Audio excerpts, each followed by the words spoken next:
하나님 말씀 구약성경 사무엘상 13장 8절에서 15절이 되겠습니다.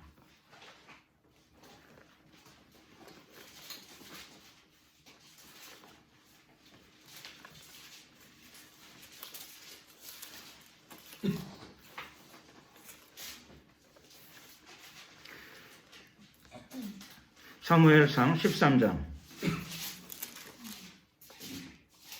8절에서 15절까지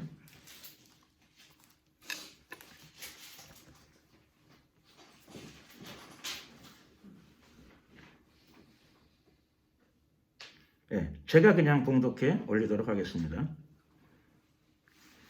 사울이 사무엘의 정한 기한대로 이레를 기다리되 사무엘이 길갈로 오지 아니하며 백성이 사울에게서 흩어지는지라. 사울이 가로되 번제와 화목 제물을 이리로 가져오라 하여 번제를 드렸더니 번제 드리기를 필하자 사무엘이 온지라. 사울이 나가 맞으며 문안하며 사무엘이 가로되 왕이 행한 것이 무엇이뇨? 사울이 가로되 백성은 나에게서 흩어지고 당신은 정한 날 안에 오지 아니하고 블레셋 사람은 믹마스에 모였음을 내가 보았으므로 이에 내가 이르기를 블레셋 사람은 나를 치러 길갈로 내려오겠거늘 내가 여호와께 은혜를 간곳이 못하였다 하고 부득이하여 번제를 드렸나이다. 사무엘이 사울에게 이르되 왕이 망령되이 행하였도다. 왕이 왕의 하나님 여호와께서 왕에게 명하신 명령을 지키지 아니하였도다. 그리하였다면 여호와께서 이스라엘 위에 왕의 나라를 영영히 세우셨을 것이오늘 지금은 왕의 나라가 길지 못할 것이라. 여호와께서 왕에게 명하신 바를 왕이 지키지 아니하였으므로 여호와께서 그 마음에 맞는 사람을 구하여 그 백성의 지도자를 삼으셨느니라 하고 사무엘이 일어나 길갈에서 떠나 베냐민 기브아로 올라가니라. 사울이 자기와 함께한 백성을 계수하니 600명 가량이라. 잠깐 기도드리겠습니다. 사랑과 은혜가 많으신 좋으신 우리 하나님 감사합니다. 오늘도 거룩한 주일을 기억하고 또 한 해의 추수와 또 성과와 주님의 은혜에 보답하는 마음을 가지고 이 자리에 모였습니다. 우리 삶 가운데 늘 성과와 업적과 관계없이 구원의 은혜에 감사하는 마음을 가지고 살아가는 저희들이 되게 하소서. 예수님 때문에 이미 우리의 이름이 생명록에 올라 있음을 인하여 항상 찬미하고 기뻐하고 만족하는 삶을 살아가는 저희들이 되게 하옵소서. 우리의 생각과 마음을 고쳐주시고 변화시켜 주시기를 간절히 빌고 원하옵나이다. 또 이 땅을 살아갈 때 늘 주님과 동행하는 삶이 되기를 원합니다. 주님께 뒤처지지도 않게 하시고 주님보다 행여 앞서가는 일도 없게 하시옵소서. 우리가 좌로나 우로나 치우쳤을 적에 항상 성령의 음성을 들려주시사 궤도를 즉각적으로 바르게 수정해 나갈 수 있는 저희들의 신앙이 되게 하시고 삶이 되게 하여 주시옵소서. 살아온 날보다 지금부터 살아가는 날이 몇 배나 몇십 배나 더 갑절로 복되고 아름다운 생애가 될 줄로 믿습니다. 오늘도 우리의 예배를 기쁨으로 연락하여 주시고 우리 모두가 함께 하나님이 주시는 은혜를 받아 누리게 하시고 성령의 음성도 듣게 하여 주시옵소서. 들을 뿐만 아니라 믿고 실천함으로 말미암아 하나님의 나라가 우리를 통하여 우리의 삶을 통하여 이 땅에 가득히 펼쳐지게 하옵소서. 우리를 축복하여 주시옵소서. 감사드리옵고 예수 그리스도의 이름으로 기도드렸습니다. 아멘. 오늘 말씀의 제목은 제사를 만홀히 여기지 말라, 이런 제목으로 함께 은혜를 나누기를 원합니다.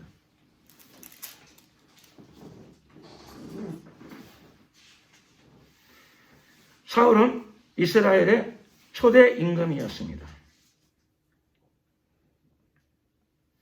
사울은 나이 40의 왕위에 올랐습니다. 그리고 그가 국가를 통치한 지 2년 만에 블레셋, 이웃나라 블레셋과의 갈등이 있었습니다. 국가 간의 갈등은 곧 전쟁으로 비화되어졌습니다. 그래서 사울은 그 아들 요나단과 더불어 블레셋과 전쟁 상황 그리고 전투 상황에 곧 직면하게 되었습니다.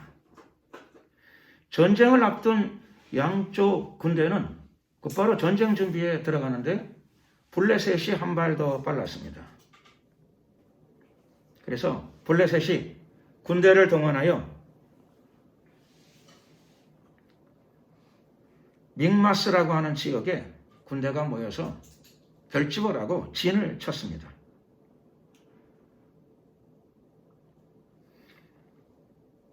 그런데 블레셋이 이끌고 온 군대의 숫자가 어마어마했습니다. 병거만 3만이요. 마병이 6천이요. 그리고 전쟁에 나온 블레셋의 백성은 수를 셀 수 없어서 성경은 해변에 모래같이 많더라 이렇게 표현하고 있습니다. 몇만 몇천원 이렇게 표시했는데 전체 군대의 숫자를 제시하지 않고 있습니다. 그러니 굉장히 많은 군대라는 뜻이죠. 너무 많은 군대를 보게 되면 사람은 질리게 되죠. 으악하고 질리게 됩니다. 지금 이스라엘의 상황이 그렇습니다. 너무 많은 군대. 얼마나 많은가? 바다의 모래. 바다의 모래가 몇 개일까요? 바다의 모래가 몇 개냐면 딱 정해져 있어요. 바다의 모래 개수. 우리가 몰라서 그렇지. 딱 몇 개인지를 몰라서 그렇지. 우주의 별들이 몇 개일까요? 우리가 몰라서 그렇지. 딱 정해진 거예요. 하나님은 그 별들을 하나하나 다 세시고 그 이름까지 다 부르시는 분이십니다. 그런데 오늘 불행하게도 이스라엘을 치러 온 적국 대적 블레셋의 군대가 그렇게 많은 숫자의 군대였습니다. 어마어마한 군대가 집결해서 이스라엘을 향해서 둘러 진을 쳤습니다. 공포에 질리게 되면 첫 번째 일어나는 현상은 다리가 떨리죠. 다리가 떨리고 두 번째 일어나는 현상은 심장이 빨라지더라고요. 쿵쿵쿵쿵. 세 번째로는 되게 마음이 급해지더라고요. 큰일 났다 이거. 어떻게 하면 좋는가? 물론 똑같은 사람이기 때문에 이스라엘도 예외가 아니었습니다. 이스라엘에도 이스라엘 군대 안에도 백성 안에도 이런 현상이 그대로 나타났습니다. 이스라엘 사람들은 이 다급한 위급한 상황을 보고 많은 사람들이 절박한 마음에 사로잡혔습니다. 그래서 많은 사람들이 대항할 생각보다 상당히 많은 사람들은 처음부터 숨었습니다. 굴과 수풀과 바위 틈과 은밀한 곳과 웅덩이 이런 데 숨어 들어갔습니다. 뭐니 해도 사는 게 최고다 이렇게 생각을 했던 것 같습니다.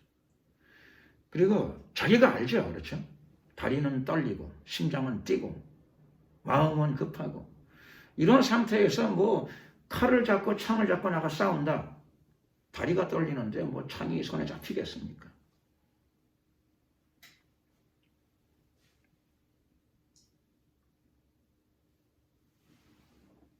그런데 임금 사울은 아직 도망가지는 않았습니다.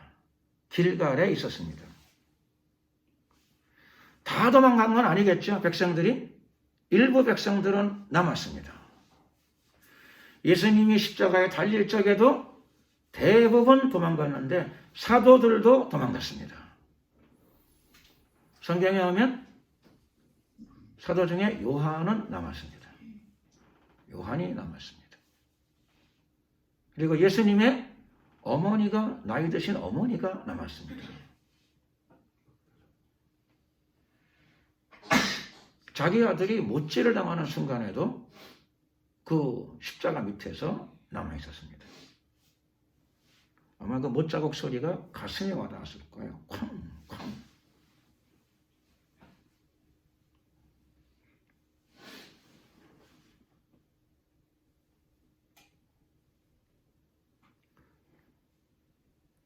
그것 때문이었는지 모든 사도들이 다 순교에 들어가는데 사도 요한도 죽음의 자리에 직면해서 끓는 기름 가마 속에 던져지게 됩니다. 오징어 튀김 드셔보셨죠? 오징어를 밀가루에 반죽을 해서 어디다가 튀기는가 하면 끓는 기름에다 튀기죠. 가마에다 안 튀기고 되게 후라이팬이나 그렇죠. 조그마한 무슨 옹재기 같은 데다가 기름을 넣고 튀깁니다. 살아있는 사람을 오징어 튀김 만들듯이 끓는 기름 가마 속에다가 집어 넣었습니다. 문제는 뭐냐면 잠시 후에 그가 목욕탕에서 나오는 것처럼 끓는 가마에서 나왔다는 겁니다. 총독이 질렸죠.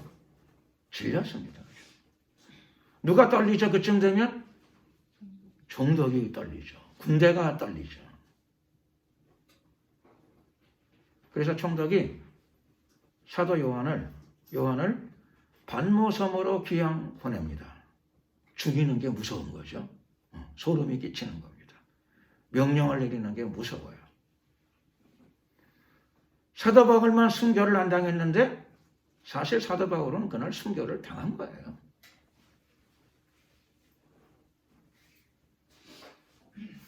목숨을 보존했다기보다는 뭐 죽었다고 살았다고 말하는 게 더 잘 맞을 겁니다.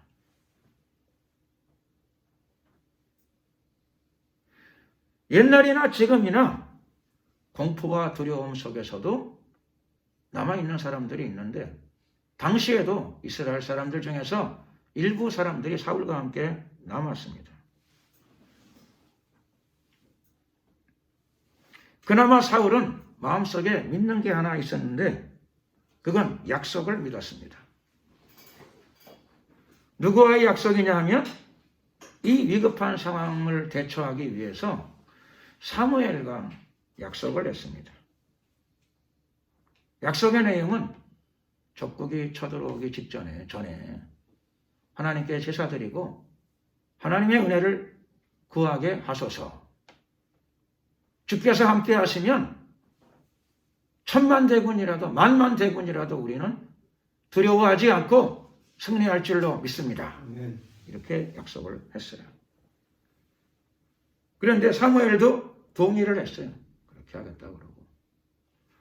그러면 폐하, 제가 일주일 내에 거기를 가서 그렇게 우리가 하나님께 예배를 드리면 하나님이 틀림없이 예배에 대한 임재를 주시고 응답을 주실 것입니다. 둘이 약속을 한 거죠. 그래서 사울은 길갈에서 기다렸습니다. 이래 동안에 오신다 그랬으니까는 그분이 오시겠지 기다렸어요. 그런데 전쟁을 앞두고 있는데 백성들은 벌써 많은 사람들이 도망을 가버렸고 그나마 얼마 안 남은 백성들도 하루, 이틀, 3일, 4일 기다리면서 흩어지기 시작했습니다. 아니 신앙은 신앙이고 전쟁은 전쟁이다 이런 생각이 들어오겠죠. 예배는 예배고 죽고 사는 건 또 죽고 사는 거지. 이런 제사는 제사고 현실은 현실이니까 아마 이런 감정, 이런 느낌, 이런 것이 막 엄습을 했을 수가 있습니다. 그래서 결국 남아있는 얼마 안 되는 백성들마저도 흩어졌습니다. 날짜는 어느덧 7일째가 되었습니다. 그리고 그날까지 사무엘은 오지 않았습니다. 다 흩어지면 누구랑 싸워요? 적국이 뭐 10,000명이라 해야지, 뭐 20,000명이라 해야지. 10만 명이라야지. 바다 모래 같은 것들이 막 밀고 들어오는데 어떻게 싸우겠어요? 그래서 임금 사울이 조치를 취하죠. 준비되어 있는 번제와 화목제물을 이리로 가져오라. 제사가 뭐 어렵겠어요? 불태워 올리면 제사죠. 옛날 노래에도 빙글빙글 돌아가는 사장님의 회전의자, 임자가 따로 있나? 앉으면 주인이지. 아주 옛날 노래에 그런 가사가 있었습니다. 제사가 뭐 어렵냐고요? 고기 불태우는 거고 하늘에 올려드리면 제사지 뭐. 고기 불태우는 건 사무엘보다 내가 더 잘하지 뭐. 그래서 뭐 안 오면 말고 그래서 그가 제사를 드렸습니다. 그래서 번제를 드리는 거를 딱 마쳤을 적에 아마 오후가 지나거나 저녁 무렵쯤 됐을 것 같아요. 사무엘이 도착을 합니다. 사무엘이 도착을 해서 짐승 태우는 연기가 하늘로 올라가니까 왕에게 물었습니다. 왕이 행한 것이 무엇이뇨? 무엇입니까? 라고 물었습니다. 그러자 사울이 대답을 합니다. 사울이 뭐라고 대답하는가 하면 이렇게밖에 될 수밖에 없는 이 현실에 대해서 설명을 해주죠. 설명을 잘합니다. 백성은 흩어지고 그리고 당신은 정한 날 안에 오지 아니하고 적국은 군대를 이끌고 어마어마한 바다 모래같이 그렇게 많은 군대가 믹마스에 모여서 나라를 침략하기 위해 가지고 준비를 다 끝내고 있습니다. 블레셋 사람은 나를 치러 이스라엘을 치러 길갈로 곧 내려오는데 잘 아시다시피 하나님의 은혜가 없이 어떻게 전쟁을 치르겠습니까? 하나님의 은혜를 내가 아직 입지를 못했으니까 주님의 은혜를 입고자 부득이하여 번제를 드렸나이다. 이렇게 대답을 했어요. 여러분 같으면 어떠시겠어요? 저 같아도 이 성경을 안 읽었으면 이해를 100번도 하고도 남겠어요. 이걸 이해 못하면 사람이 아니죠.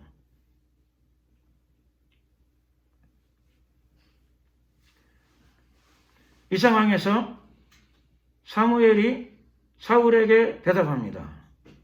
왕이 망령되이 행하였도다. 왕의 하나님 여호와께서 왕에게 명하신 명령을 지키지 아니하였도다. 그리하였다면 여호와께서 이스라엘 위에 왕의 나라를 영영히 세우셨을 것이오늘 지금은 왕의 나라가 길지 못할 것이라. 여호와께서 왕에게 명하신 바를 왕이 지키지 아니하였으므로 여호와께서 그 마음에 맞는 사람을 구하여 그 백성의 지도자를 삼으셨느니라 하고. 사실 굉장히 좀 엄중해요. 굉장히 엄중한 내용입니다. 어떻게 반응이 이렇게 나올 수 있을까? 보통 사람이라면 화들짝 놀랄 만한 내용입니다. 왜 사무엘이 이 지금 국가 전망, 국가 멸망의 대위기 앞에서 나라를 살리기 위해 저렇게 애를 쓰는데 도와주시거나 위로하지는 못할 망정 왜 이런 엄중한 말을 해야만 하는가? 우선 사무엘의 메시지 중에 왕이 하나님 여호와께서 왕에게 명하신 명령을 지키지 아니하였도다. 이게 무슨 말일까요? 불순종을 했다는 것인데요. 불순종. 제사 드리는 게 왜 불순종이 되겠어요? 어떻게 보면 사무엘의 잘못이라고 할 수도 있어요. 인간적인 입장에서 보게 되면 사울은 뭐 준비를 다 해놓고 있는 상황인데 어떻게 보면 원인 제공을 사무엘이 했다 이렇게 말할 수도 있을 것 같아요. 여기에는 먼저 첫 번째 내용은 말씀에 따르면 하나님 가까이 나가는 것은 누구나 나갈 수 있지만 하나님께서 그 제단에 관한 물건을 만지는 것조차도 다른 사람들은 못 만지게 하셨어요. 집기나 제사용구나 이런 것들 누구나 다 뭐 그렇죠. 몸이 건강하면 다 들 수 있는데 하나님이 레위 사람들에게만 그것을 들게 하라. 우리는 우사의 사건을 통해서 이런 것을 잘 알고 있어요. 누구나 다 들면 될 거 아니겠어요? 건강한 사람이 들면 더 좋고. 그런데 레위 사람에게 들게 하셨고 제사는 신령한 사람이나 거룩한 사람이 아니고 아론의 후손들에게 그 제사 직무를 맡기셨어요. 우리가 볼 적에는 은혜가 많은 사람이 하면 좋을 것 같은데 뭐 하나님께서는 법도에 하나님의 계명과 율례와 법도에 따르게 되면은 아론의 후손들이 그거를 하도록 하여라 이렇게 지시를 하셨어요. 그래서 구약 상황에서 봐서도 왕은 건강하고 용감한 왕이에요. 그리고 또 사무엘보다 경제적으로 그렇죠. 비교할 수 없이 풍성한 왕이에요. 그러니까 제사를 잘 드릴 수 있고 그런 여건을 가지고 있지만 그러나 제사 직무는 제사장의 고유 권한이고 고유 업무였죠. 그리고 하나님은 심지어 물건 만지는 것도 레위 사람이 아니면 만지는 것을 원치 아니하셨습니다. 금하셨어요. 하나님이 이렇게 하시면 어떻게 하면 되죠? 우리가 볼 땐 좀 까다로운데 하나님은 좀 까다로우시다. 그러지 않고 그러지 말고 그냥 지키면 돼요. 이렇게 지키면 돼요. 쉬운 거예요. 지키면 돼요.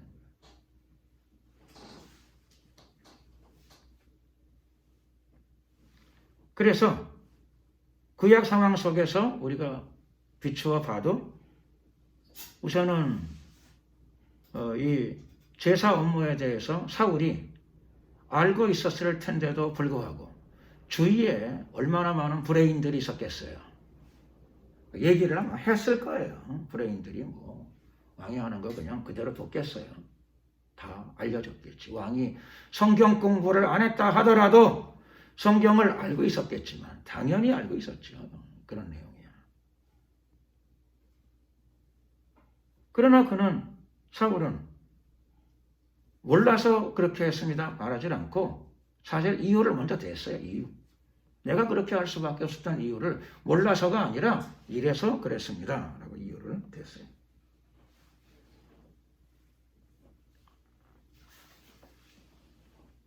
사람이 볼 적에는 그 이유가 굉장히 타당해 보이지만 하나님은 사람의 마음을 따르지 않으시고 하나님은 하나님의 말씀과 규례와 법도를 따라서 하나님께서는 일을 해 나가십니다. 이게 굉장히 중요한 내용이죠. 사람들은 선이나 악에 대한 이야기를 해요. 선과 악. 선, 악. 저도 어릴 적에 선과 악에 대한 이야기를 많이 들었는데 선악이 무엇이냐라고 하는 건데 이런 거예요. 하나님은 선하신 분이세요. 마귀는 선한 일을 해도 악해요. 이게 문제예요. 우리는 선한 일을 하면 선한 사람이잖아요. 악한 일을 하면 악한 사람이야. 근데 그게 아니고 하나님은 선하신 분이고 마귀는 악한 존재예요. 하나님은 어떤 행위를 하도 하나님은 의로우신 분이세요.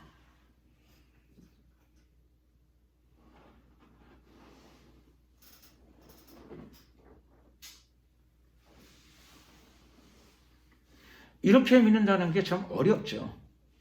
쉽지 않아요. 그래서 가치관의 대변화가 불가피해요. 마음의 할례, 성품의 할례, 그리고는 생각의 할례가 필요합니다. 하나님이 하신 게 분명하면 그건 선한 일이에요. 마귀가 한 게 분명하면 결과가 좋게 나타나도 악이에요.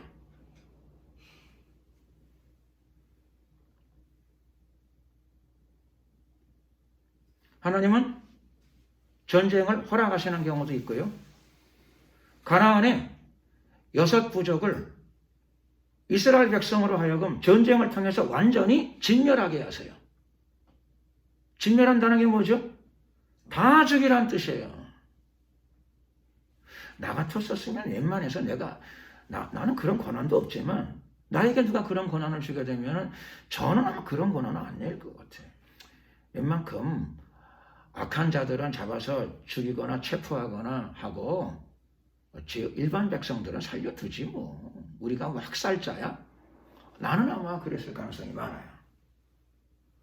그러나 하나님은 진멸하라고 말씀하세요. 여리고성부터 진멸이에요.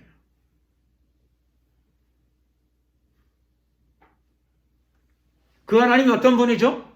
그것 때문에 시험 던 학자들이 있었어요. 고래로. 그래서 구약의 하나님과 신약의 하나님은 다른 신이시다. 그렇게 주장하는 학자들도 있었어요.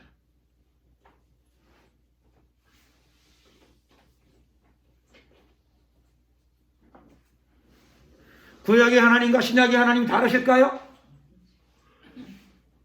신약의 하나님. 여러분 요한계시록의 하나님이 어때요? 손에 표 하나 받은 걸 가지고 어떻게 돼요? 모두 다 지옥 들어간단 말이에요. 666 표를 받으면 밤낮 쉼을 얻지 못하게 됩니다.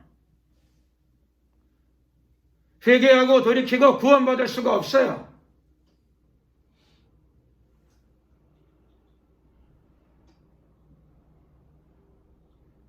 평생 법 없이 사신 분이야. 나보다 착하게 살았고 여러분보다 착하게 살았어요. 근데 그가 예수님을 영접하지 않았다면 설마 하나님이 죽이시겠어요? 그게 WCC가 갖고 있는 견해죠.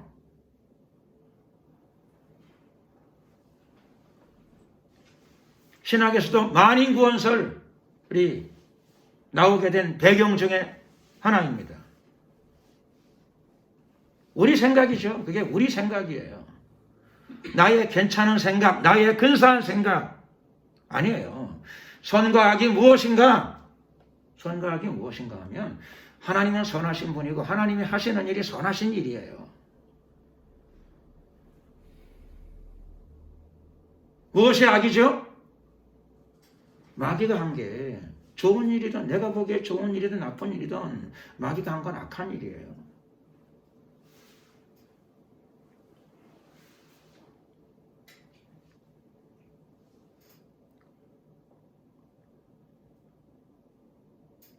그래서 그리스도인들은 우리가 주인 되지 말아야 합니다. 나의 착한 마음이 주인 되면 안 돼요.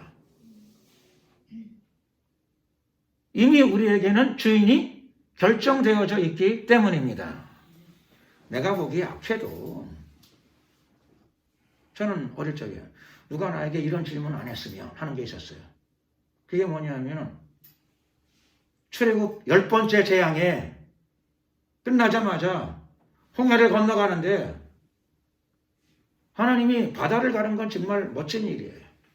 이스라엘 백성이 건너간 건 놀라운 일이에요. 그럼 빨리 그냥 그만하시지. 애굽 군대가 들어오기를 기다렸다가 물에 수장시키는 건 무엇인가? 왜 하나님은 애굽 군대는 다 죽이셨는가?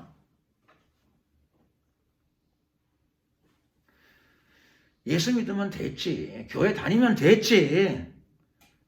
아니, 넓은 길이고 좁은 길이고 그게 뭐 그렇게 중요해요. 교회 다니면 내가 보니까 안 믿는 사람보다 착한 사람들이 많고 훌륭한 사람들이 많아요. 그런데 넓은 길로 가게 되면 길이지만 담 넘어가는 건 아니지만 넓은 길의 끝은 사망입니다. 멸망입니다. 하나님만 그러시느냐? 여러분은 안 그러실 것 같아요? 아기가 싫다고 울면 내버려 둬요? 아니에요. 그래도 가혹하게 아기한테 찔러요. 인정사정 없이 그냥 찔러버리잖아요. 싫다 그래도 주사를 놔버리잖아요. 거절해도, 울면서 거절해도 전혀 듣지 않아요. 애보다 개는 더 심하더라고요. 개 주사 놓는데 난 놀랐어요. 난 개 잡는 데인 줄 알았어. 잡는 데가 아니라 개 병원이에요. 그냥 별것도 아니에요.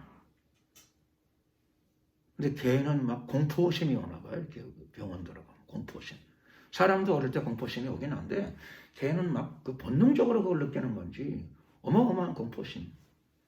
개를 누가 잡아온 줄 알았어. 아니, 잡아온 게 주인이 안고 갔는데 주인 품도 막 내리쳐버리고 도망가고 난리를 부렸어. 그럼 개를 위에서 내버려 둬야 돼요? 잡아다가 강제로, 억지로 광견병 주사를 맞춰요. 사람도 그래요. 하나님이 냉정하시다가 아니라 회개하고 예수 믿으면 누구든지 다 구원을 받게 됩니다. 이게 왜 잔인한 거예요? 은혜로운 일이에요. 하나님 은혜로우신 분이에요.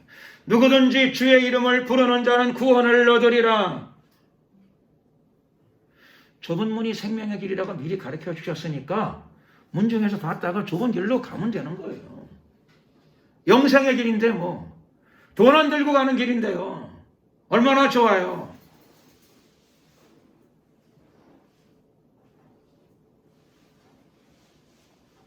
선과 악의 기준이 무엇인가? 선과 악의 기준은 나의 판단이 아니고 나의 깊은 통찰이 아니고 하나님이 행하시는 일이 선하신 일이에요.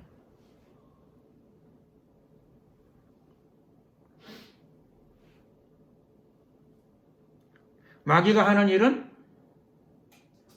마귀가 뭐 맨 나쁜 일만 하겠어요. 마귀가 시키는 일을 잘하는 사람들에게 마귀도 물질을 주는 것 같아요. 예수 안 믿고 마귀 따라갔는데도 물질을 받는 사람들이 있어요. 건강을 누리는 사람들도 있어요. 우상을 숭배하면 다 거러지가 되느냐? 안 그래요. 우상 숭배하는데도 부를 누리는 사람들도 있어요. 장수를 누리는 사람들도 있고. 그러니까 그 신을 찬양해야 되느냐? 선하다고 해야 되느냐? 아니라고 하는 사실이에요. 선악의 기준, 하나님은 선하신 분이십니다. 선악의 기준, 마귀가 하는 일이면 어떤 일이든 그게 악한 일이에요. 사울은 하나님의 말씀을 따랐어야 되죠. 그러니까 따르면 쉬운 거예요, 그냥. 레위 사람들이 가까이 오게 하고 제사장이 제사 드리게 하면 되는 거고. 또 사무엘하고 약속을 했으니까 사무엘 올 때까지 기다리면 되는 거예요. 인간적인 생각 때문에. 또 사울의 마음속에서는 제사를 눈에 보이는 제사는 자기가 많이 받잖아요. 만월히 여겼어요. 짐승 넣고 불살라 올리는 거 그냥 불살라 올리면 되지 뭐. 제사를 만월히 여기게 됩니다. 드리긴 드렸어요. 재물에 대한 언급은 없지만 그 나라에서 제일 좋은 재물을 드렸을 거예요. 제일 비싼 걸로.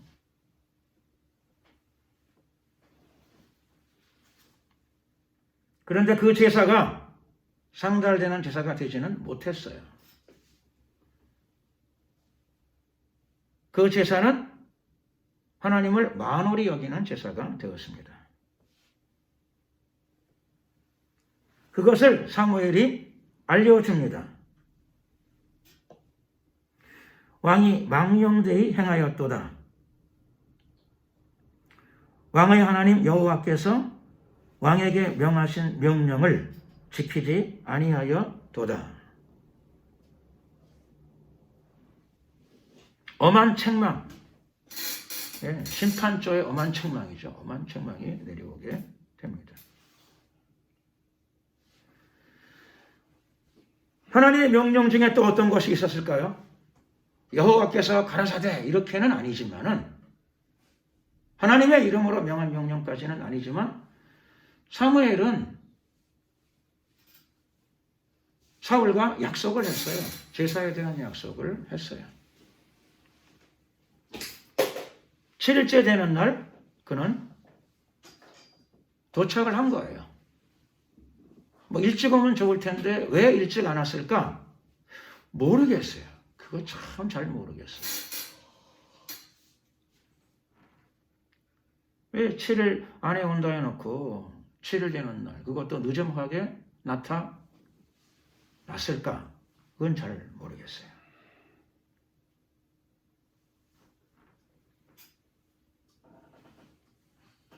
어떤 학자는 이것이 에덴 동산에서 아담과 하와의 신앙을 테스트했던 것처럼 사울에게는 이것이 그의 왕으로서의 내용을 테스트한 것이었다. 이렇게 말하는 분들이 있어요.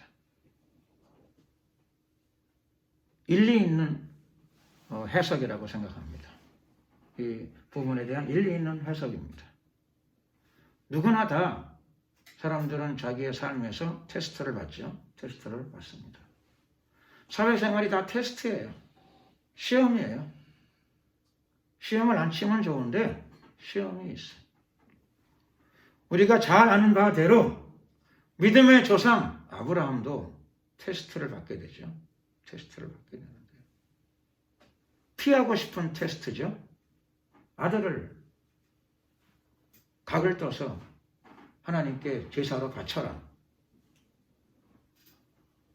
그런 지시를 받게 됩니다. 넘어가기 힘든 테스트죠. 넘어가기 힘든 테스트. 혹시 이런 지시를 받으신 분이 계시나요? 아무도 안 계시는 것 같으네요. 다행이네요. 왜 이런 지시가 안 올까요? 하나님 처음부터 감당하기 어려우니까 그 테스트 안 주신 거예요. 감당할 만한 시험 외에는 시험을 허락하지 않으십니다.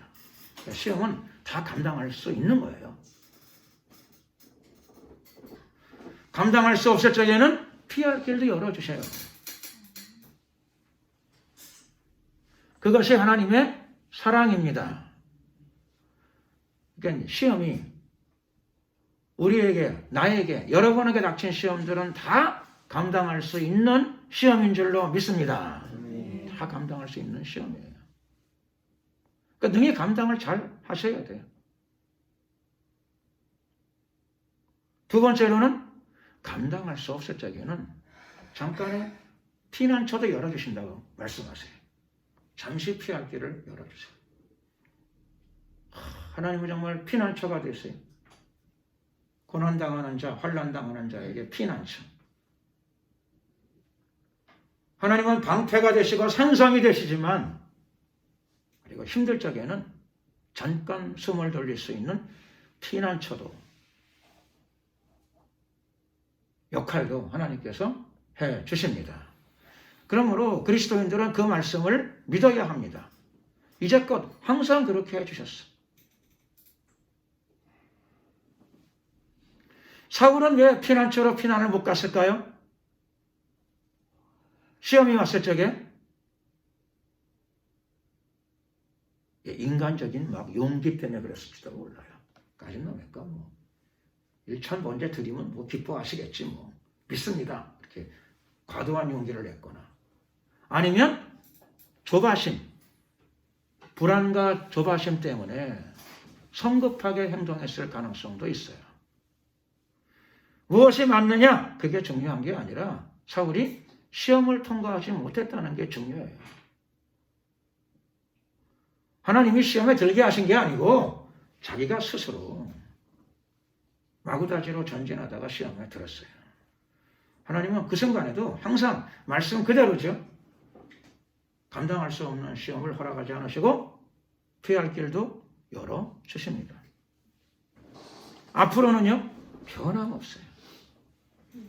하나님은 우리의 산성이시요 병기가 되시며 방패가 되시고 방패로도 못 막는 것에 대해서는 피난처를 열어주십니다.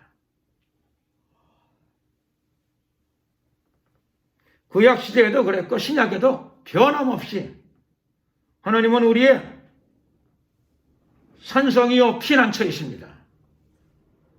예수님 때문에 그분을 아버지라고 부르시니 아버지의 사랑이 저와 여러분들에게 항상 가득하게 될 줄로 믿습니다. 사무엘과 약속을 했다고 했었죠. 사무엘의 명령이잖아요. 그러면 하나님의 명령이 아니라 세 번째로는 레위인이 아니다. 사울이 그 다음에는 제사장이 아니다. 그건 그렇지만 세 번째 거는 확실치 좀 않아 보이는데요. 세 번째의 불순종은 그거는 좀 아닌 것 같아 보이는데 사무엘 개인의 명령이지 약속을 어긴 거는 사실일지 모르지만 그건 사무엘과의 약속을 어긴 것이지 하나님과의 약속을 어긴 것일까요? 그렇게 생각할 수도 있을 거예요. 그런데 구약성경 사무엘상 2장 내용을 보게 되면은 사무엘은 어린 시절 여호와의 법궤가 실로에 있을 적에 실로에서 엘리 제사장 밑에서 법궤를 섬겼습니다. 그가 하나님을 섬기면서 자랐습니다. 원래는 엘리의 제사장 업무가 자녀들에게 내려가는 게 자연스러워요. 그런데 자녀들에게 안 내려갔어요. 이유는 성경 말씀을 따르게 되면은 이 소년들의 죄가 여호와 앞에서 심히 크면 그들이 여호와의 제사를 멸시함이었더라. 그래서 엘리의 아들들은 하나님에 대한 제사에 대해서 존중이 여기는 마음이 없었어요. 경홀히 여긴 거죠. 경홀히 혹은 만홀히 여겼습니다.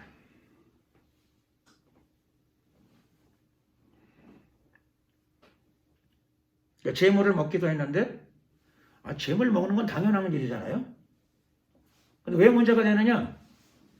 제사가 끝난 다음에 먹어도 제사가 끝난 다음에 제물이라 시작하기 전에 제물이나 뭐가 다르죠? 단백질도 그대로고 지방도 그대로고 모양도 그대로예요. 근데 하나님의 살아계심을 믿었으면 제사 전에 함부로 그 제물을 손댈 수 없죠. 그렇죠? 하나님이 드셔야 되는 거잖아요.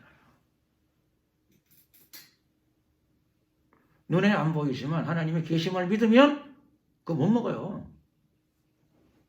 그런데 그걸 이 소년들은 먹었어요. 어차피 먹는 거니까. 어차피 우리 거니까. 아마 이렇게 생각했을 수가 있습니다. 그리고 윤리적인 죄악도 일어났습니다. 타락이죠. 윤리적인 타락도 일어났습니다. 그래서 하나님의 사랑이 소년들에게 온 게 아니라 엘리에게 와서 이야기했습니다.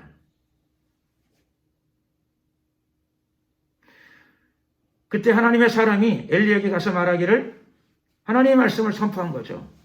너희는 어찌하여 내가 나의 처소에서 명한 나의 제물과 예물을 밟으며 내 아들들을 나보다 더 중히 여겨 내 백성 이스라엘에 드리는 가장 좋은 것으로 스스로 살찌게 하였느냐? 아들을 사랑하는 건 죄가 아니에요. 가족을 사랑하는 게 왜 죄예요? 그건 죄가 아닌데 너는 너의 가족을 나보다 더 사랑했구나.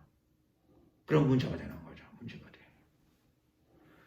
경우에 따라서는 사랑도 문제가 되는 줄로 믿습니다. 사랑이 큰 문제를 야기시킬 수 있습니다. 이걸 이해해야 되는 거죠. 이걸 이해해야 됩니다. 아브라함은 가족 사랑을 끊었어요. 위대한 결단을 하는 거죠. 그래서 믿음의 조상으로 서는 겁니다. 엘리 제사장은 가족 사랑을 끊는 건 아니죠. 하나님보다 더 사랑하고 있다는 것 자신이 잘 인식을 못한 거예요. 그렇게 하고 있으면서 에이 뭐 설마 뭐 이 정도 가지고 이렇게 생각했을 수도 있었을 것입니다. 하나님은 말씀하십니다. 나를 존중히 여기는 자를 내가 존중히 여기고 나를 멸시하는 자를 내가 경멸히 여기리라. 하나님께서 계속 명백하게 말씀하시기를 이 하나님의 사람을 통하여 엘리에게, 제사장에게 분명하게 말씀하십니다. 내가 나를 위하여 충실한 제사장을 일으키리니 그 사람은 내 마음 내 뜻대로 행할 것이라. 내가 그를 위하여 견고한 집을 세우리니 그가 나의 기름 부음을 받은 자 앞에서 영구히 행하리라.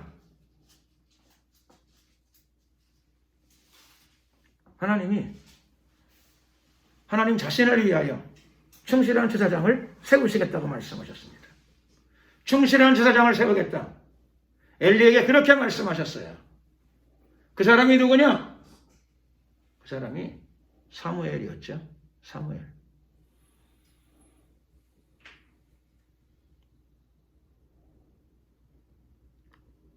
그러므로 사무엘은 선지자이면서 제사장이에요. 근데 어떤 제사장? 하나님께서 충실한 제사장이라고 말씀하셨어요. 이건 우리가 보는 바대로 기록된 말씀이거니와 또 그 당시 사람들이 이런 내용들을 너무나 잘 알고 있었고 임금 사울도 잘 알고 있었습니다. 그러므로 사무엘과의 약속을 중요시 여겼어야 합니다. 사무엘과의 약속을 그가 중요시 여겼어야 하는데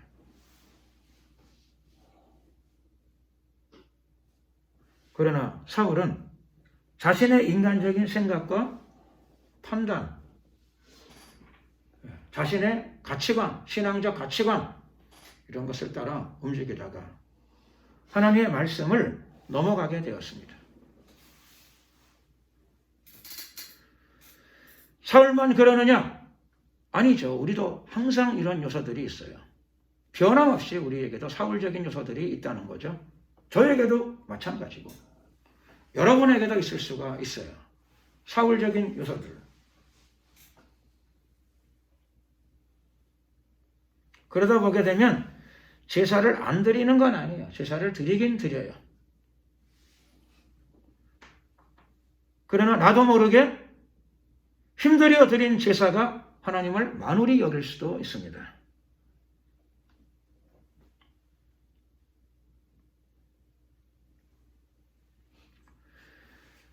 우리는 예배 생활을 합니다.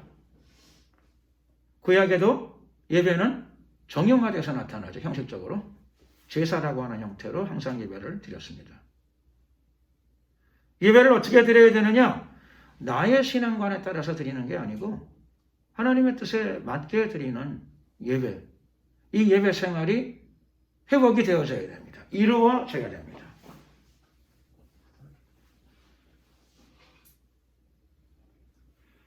예배가 중요하냐?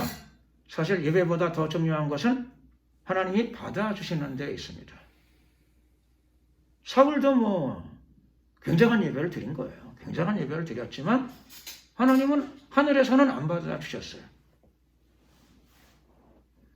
빈들이든 초막이든 과거의 업적 돈입을 가지고 예배를 드렸지만 그 예배들이 아버지 보좌에 상달되어졌습니다.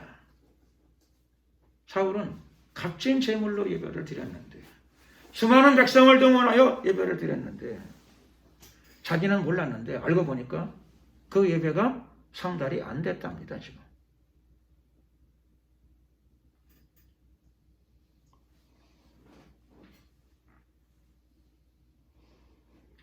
예수님 말씀하시기를 예배하는 자는 신령과 진정으로 예배할지니 하나님께서는 이렇게 자기에게 예배하는 자들을 찾으시느니라. 하나님은 예배의 자리에 찾아오세요. 자기 백성들을 만나러 오시죠. 자기 자녀들을 만나러 오시는 분이십니다. 이것이 하나님의 뜻입니다. 예수님은 이것을 위해 십자가에서 피를 흘리셨습니다. 그래서 신약, 새로운 약속이 체결되어졌습니다. 하나님과 새로운 약속 속에 이미 우리는 들어가 있습니다.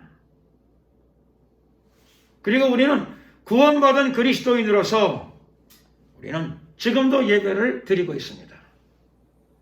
앞으로도 우리의 예배 생활은 계속 이어질 것입니다. 예배에서 가장 중요한 것이 무엇인가?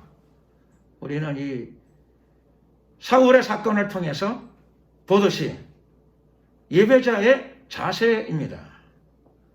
나의 가치관, 나의 신앙적인 판단, 나의 신앙적인 사고방식, 이것이 아니라 하나님의 말씀을 겸손히 따라가면 그 예배가 공중의 권세를 깨고 하나님 나라에 상달되어지게 됩니다.